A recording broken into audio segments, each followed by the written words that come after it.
Thank It you. was wonderful.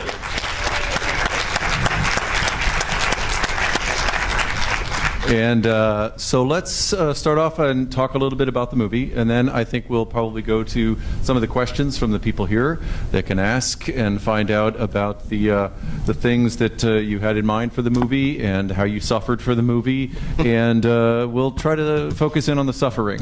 Yes. Is really, I think, what we're looking for. So tell me about the film. How did you design the look for the film? I noticed that in the studio there was a lot of attention paid to the details, like you've got the old beaten down couch, all of the graffiti from the people that have recorded there, the paneling. Tell me about that background.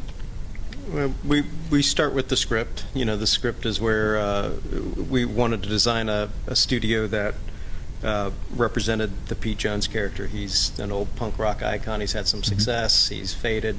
And then Mike and I set out to find that studio, and we found a couple of studios, and they would have worked, but then we happened to walk into there's a studio in Louisville, Kentucky called La La Land Studios. That's where My Morning Jacket records, and the engineer who was recording that stuff, his name is Kevin Ratterman, was in process of building that studio. And it was a shell when we showed up, and we looked at it and for some reason just thought if it gets finished in time for the film, it would make a great vibe. And we showed it to our production designer, James Wise. And who's in the audience, by the way. Oh, hello, James Wise. Up there somewhere. And decided to shoot there. And the only problem was it was such a nice studio when it was finished that Mike had the idea to put wood paneling over the entire studio. Were you protecting trash it it down from a little from Well, the partly actors? protecting it. I mean, if the walls as they are now, as they stand now, are this beautiful maple like inlaid wall. They're gorgeous, and so that's not a place that this Pete Jones character would inhabit. So I was kind of peeling through the pages of a book. There's a photographer by the name of Jenny Lenz who followed a lot of the early punk movement, the Ramones and X, John's band, and Blondie. She followed a lot of those bands, and from her photographs, I noticed that a lot of the clubs and a lot of the recording spaces all had, one thing in common, which was this junky looking paneling. So I called up James at like 10:30. This is like 5 days before we're supposed to start shooting, and we still, didn't know what we were going to do in there. And I called up James and I said, buy as much wood paneling as you can get your hands on. And he said, it's already in the truck. So, Okay. So you cleaned out Home Depot of all their pretty much several Home Depots. We went down, saw Loudon, and said, "Hey, Loudon, give us give us the a deal. paneling." Yeah. Okay. Cool. So tell me about working with the actors here. You've got a lot of really great folks that came in to work with you. John Doe, as you said, Amy Mann, Loudon Wainwright III.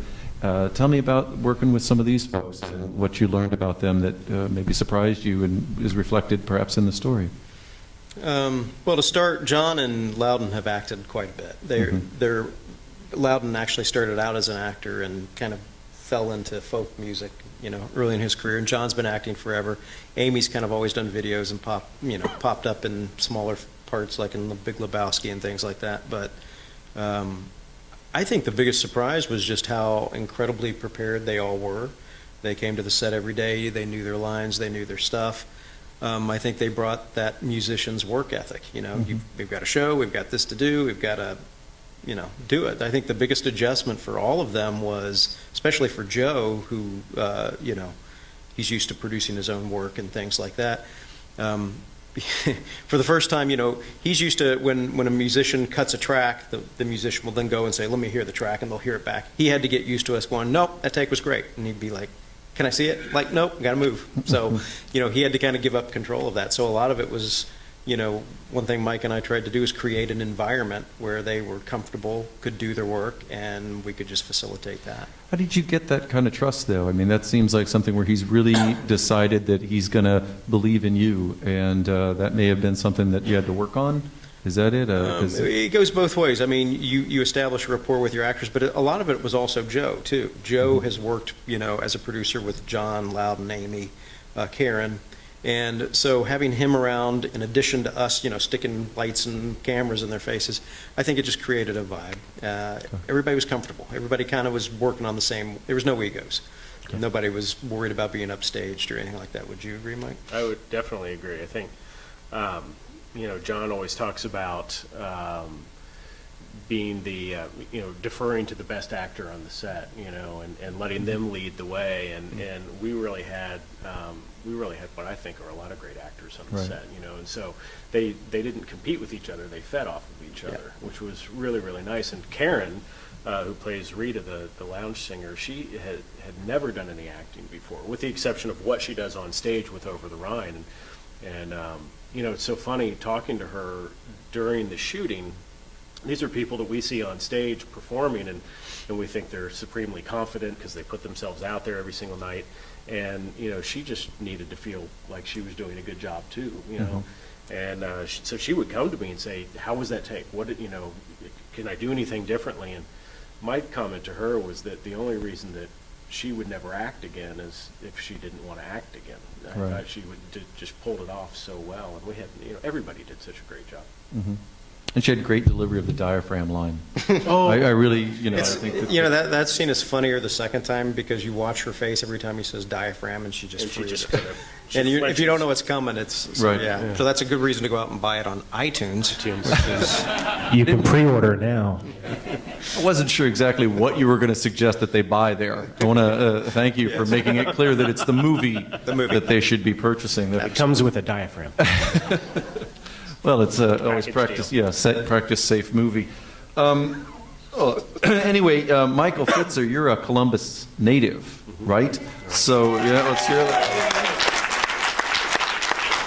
So how did you get into filmmaking? How did you move into that track for those people in the audience that have decided they grew up in Columbus and they're going to follow in your footsteps? I failed organic chemistry. Wait, I got a D in it. Congratulations. I feel very, Still did very better close than I to you. did. Yeah. At Ohio State or at another location? Northern Virginia. Okay. Actually, Northern Virginia. But this is just something I'd always wanted to do for a living, and I didn't know that it was possible. Growing up in the Midwest, this is not something that we typically see as a career track. So. I spent a lot of time watching movies and studying movies, but not quite knowing what I was looking at. And I just decided one day when I wasn't, when it was clear that I wasn't going to get into dental school, that I was going to Dental school filmmaking. Yeah. So No, it's I'm a- still the only guy that can shoot your commercial and fix your bridge if you need that done. But it just became, I knew I wanted to do this, and so I just dropped everything and went after it, and started out as a PA, and worked my way up. Learned the way that I think people should learn filmmaking, which is, you're at the bottom of the food chain until you're not. So. Okay.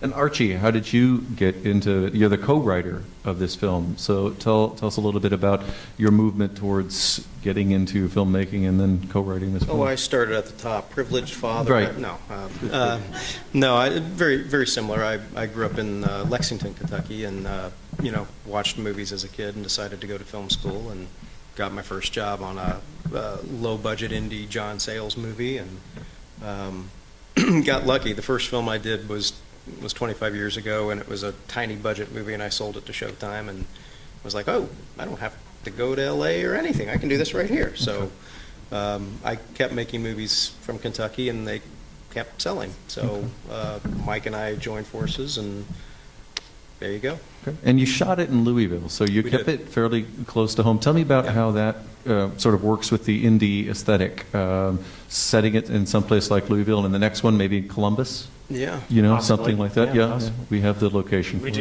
it. do. We have 2 more films in development, but shooting in Louisville was driven a lot by the budget. We just, we couldn't really afford to take it anywhere else. But we also, as filmmakers and as a company, 180 Degrees, we're firmly committed to fostering the film movement in the Midwest, in Louisville and outside of Louisville. We really want to see more films made in the Midwest, because if you think about it, outside of the the superhero films, those only make up about 6% of the films that are made. The other 94% of the films that are made in the industry are all that $5 million and under budget range. And so that's really how these actors continue to work and how people continue to pay for their insurance and pay their mortgages. And for every one big blockbuster film, there are crew people who are working on 20 smaller budget films. Can I say something here real quick? I want to, I don't want to sound egotistical here, but it probably will. To toot our own horn a little bit, what Mike just said, it's easier to shoot in Kentucky. It's really not. I'm sorry, but we could have shot this film in Los Angeles. I never said it was easy. Or you know what I mean, in New York, and the talent could have slept in their own beds at night. I think, honestly, the talent came here because it was a good project. And, Amy Mann did not have to leave her house in Los Feliz and travel all the way here unless it was a project she was interested in. So, and I say that as a credit to the work that Mike does and that a lot of filmmakers in the Midwest do. It's so, the David Gordon Greens who come out of North Carolina and Louisiana, and there's a real desire to work with talent outside of those areas. Nothing wrong with those areas, of course, but it's not the only areas you can make film. So, when we're driving through Columbus and you see facilities like this, you see what talent and what appreciation for film there is. Of course you can make them here. The trick is always getting the money, getting the scripts, and then the talent will come. Okay. Well, I'd like to actually, since my background is in writing, come back to that and ask you again about when you sat down to write this. I know it was partially inspired by Everybody Speaks Elton John. Yep. And how did you move from that, which was a piece on This American Life. This American Life, sorry. Just lost my brain there for a minute. So how did you move from that inspiration into starting to write the piece with your co-writer? Well, the original story was by Starley Kime for that radio piece. I just contacted This American Life, and I said, I think it's a terrific story. Can we option it? And they said no. They had a first look deal at that time with Warner Brothers, and in fact, Ira Glass is making films now with a variety of companies. But it was one of those things you just stay on them. You're like, oh, come on, let me try it. We sent them copies of the script, which you don't do, by the way. You don't write the script and then get the rights. But we were just determined. And finally, very frankly, we wore them down. And they're like, okay, if you think you can do it, because the deal that they had this was going to be produced by somebody else's company. And it fell through. We're standing there like, hey, remember us? And they said, okay, let's see what you got. We worked it out with Starley. We got the rights. And it was just beating on the door. Okay. Yeah. So how long did it take you from when you first started until the time when you finally got the rights? What was the first heard it lifespan? in 2004. Okay. First draft was 2005. Starley Kime finally agreed to do it at the end of 2005, early 2006. The film was financed 3 different times, fell apart 3 different times. Finally, we had raised a little bit of money, and that's where Mike really picked it up and said, let's go to Columbus, let's see what we can do in Columbus. And we were able to bring it here, and the first chunks of money we raised were from Columbus, and that was Mike. And at one point, I was like, I've been out in this 8 years. I don't know if I can keep doing this. He's like, you know what? Screw it. Let's just make it. It doesn't matter how much money we have. Let's just make it. And at that point, what's the saying where the universe conspires to? At that point, Joe came on board with Dave. More money came on, and then suddenly talent's arriving. So it was, as they say in the film, it was synchronicity. Okay. It was synchronicity. Now, tell me about casting Joe. I understand there's a Skype call involved that may be the pivotal point in the casting. Well, Joe is such a gracious guy. We originally talked to him about playing the Pete Jones character, and he said that he didn't think he could pull that character off convincingly. It just wasn't him, and he really felt that the only way that he was going to get out of it is if he found somebody who could do it. So we're all on a Skype call. It's Archie and myself and Joe and Dave Henry, the other writer, and we're all in 4 separate locations. And for anybody who has used Skype, it works about 20% of the time. So this was one of the 80% where it wasn't working. Frozen screen of me going like this. So we definitely couldn't see each other, and so Joe says, well, my wife, Melanie said, I think I know who can play this character. How about John Doe? Well, I'm falling out of my seat, because I've been a John Doe fan for many, many years, as Archie has. But Archie, doing his job as a director, said, we'll have to think about that. And I'm texting him saying, "Don't be crazy. This is John Doe. Do you know who we're talking?" And so, it was very quickly, just within a couple of minutes. Archie after came to his senses. Okay, nice. Exactly. So and John came on board, and he has been a huge advocate of this film since day one. Yeah. In fact, I've got to plug him. He's got a best of John Doe record coming out on May 22nd, the same time the DVD of the film hits nationwide. Okay.